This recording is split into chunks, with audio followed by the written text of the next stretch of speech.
Hello everybody, this is Molly. How are y'all doing? I wanted to share with y'all some cards that I made today.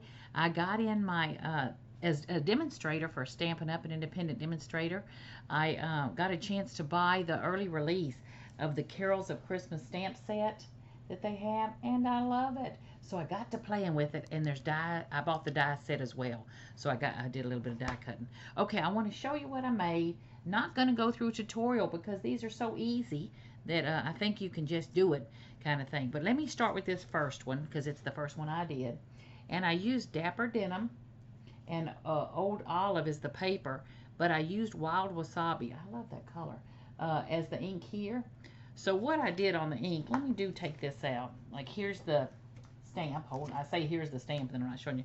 I took and colored, half of it here and then half of it here. I actually just used the stamp pads and got a pretty good coverage. You certainly could use, look, I managed to get my finger in the ink again. Anyway, you certainly could use daubers or something, or pens, if that's more comfortable for you. I just used the stamp pads and was able to get this two-tone effect, and I love it. And then with the dies that come with it, let me show you the set of dies real quickly. And again, I'm not doing a tutorial because it's so easy. They have this border die I didn't use, but they have these little dies right here that are the, I'm going to tell you they're poinsettias because I don't know any different. But I cut them on the green paper. Let me see that little glue dot showing through, so that the red would show through as poinsettias, and I think it gave it a nice touch. So I've got a Dapper Denim layer, and then this paper, this stripe, I want to show you because not only did I buy this Carols of Christmas set, I bought 2 stamps to go with it because I wanted them. And when it comes to making Christmas cards, I don't know why, I like stripes. I like plaids, I like stripes. But in the designer paper series that I've seen so far for Christmas, they're darling, but you get 2 of each sheet. Well, I got to make a few more cards than that, so I like the stripe the best. So I thought, what the heck, I'm going to buy these background stamps. They're $15 each in the clear amount. That's not bad at all. Great price for a big stamp. And one, as you can see, is a watercolor. It's called Brush Strokes, and one is a very straight, well-defined stripe, and it's called Diagonal Stripe, and I like them both. So what I did on this one is I stamped with Wild Wasabi on Very Vanilla.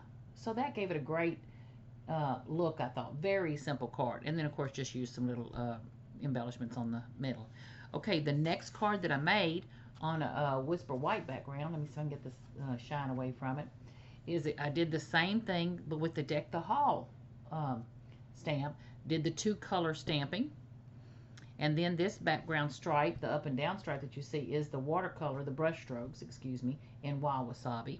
And then I used some gold foil that I have in my stash, and it's on cherry, let me see if I'm lying to you. The first one was cherry cobbler. This red is real red. And then this little bow here came out of, I believe, Beautiful Bouquets. And guys, when I first saw those dies and saw how little those little ornaments were, I thought, these big old hands, not a chance in heck I'm ever going to use those ornaments. But I've already fallen in love with them. I've used them on several things. Oh, I hate being proven wrong like that, but I'm having a blast with them. So what I did here was I had a little strip left of gold here, so I made my little hanger downers, my little ropes like hanging down. Die cut those little ornaments and posted, put them on there, on pop-ups, on dimensionals, those new little, the tiny dimensionals. And then cut myself a little bow from the Beautiful Bouquet set, and I like how this one came out. Now, the next card that I made, now remember, this is me just getting started making Christmas cards, trying to decide what I want to make and playing with the stamps and all, so we're nowhere near through. Okay, this, as you can see, is a shaker card. And what I did was I embossed the real red paper. I don't know if you can see the embossing.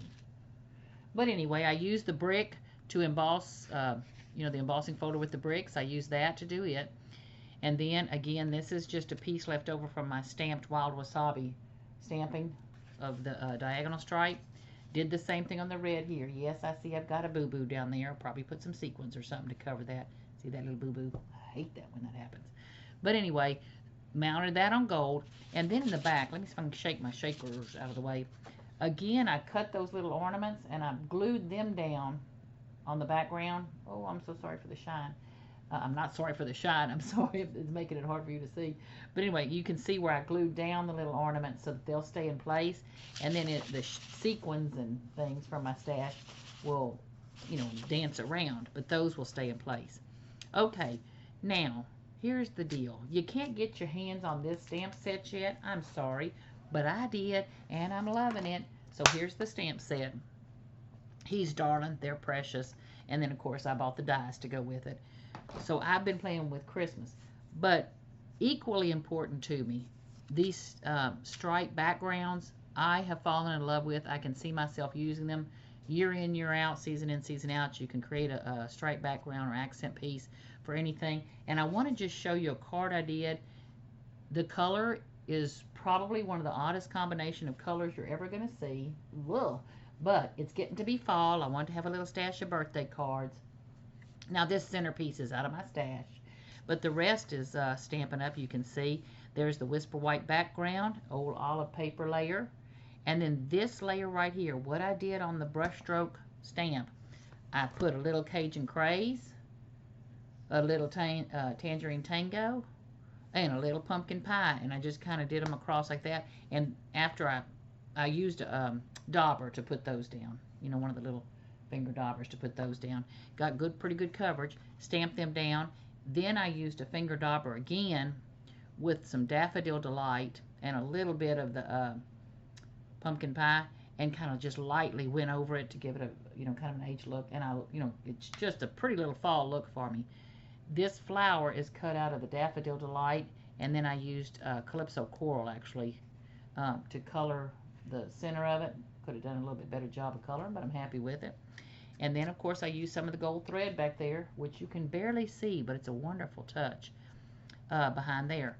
So there's a fall version of the background. You can only imagine. I saw on Pinterest where someone had actually colored, red, white, the rainbow Roy G. Biv, red, orange, yellow, green, blue, what is it, violet or something, did the rainbow on there.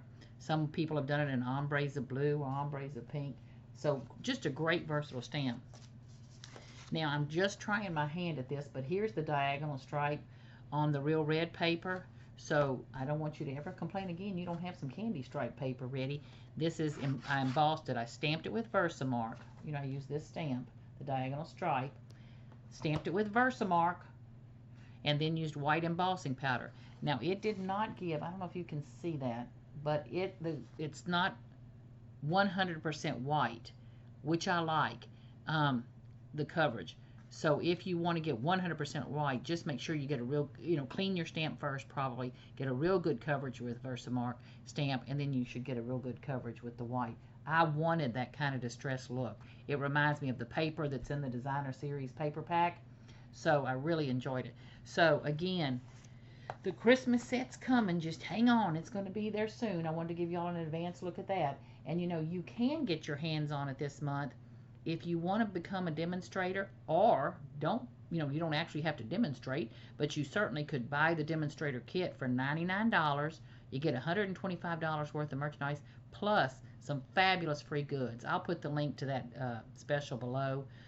There's no restrictions or requirements after that. If you want to stay a demonstrator, you need to sell $300 a quarter. It's $100 a month average. If you never want to sell another thing again, or you never want to buy another thing again, that's okay. You took advantage of the fabulous deal. And but if you do sign up, you would be listed as a demonstrator under on my team. So appreciate that. But more importantly, you'd be taking advantage of a really great deal. I want to share that with you. So that's that set. But I'm telling you, one of the stars of the show to me are these two sets. I just can't wait to play with them more and more. So once again, got the little shaker card like that. Got the little card with the ornaments. Cute. I like it. I like this little, I'm saying masculine. It's not near masculine. Let's say tailored or, kind of earthy looking card. I like that. And then my little fall birthday card. Okay, it's a little bizarre. I understand. But I just love the fall feel of it. I have a friend who has a gorgeous field of flowers like that, and it just reminds me of a day at her house with the sun shining and everything. So, okay, that was quick. I understand. But I just wanted to share it with you and hope you enjoy. And y'all get to having fun crafting. Thanks so much for your time. Talk to you again soon. Bye-bye.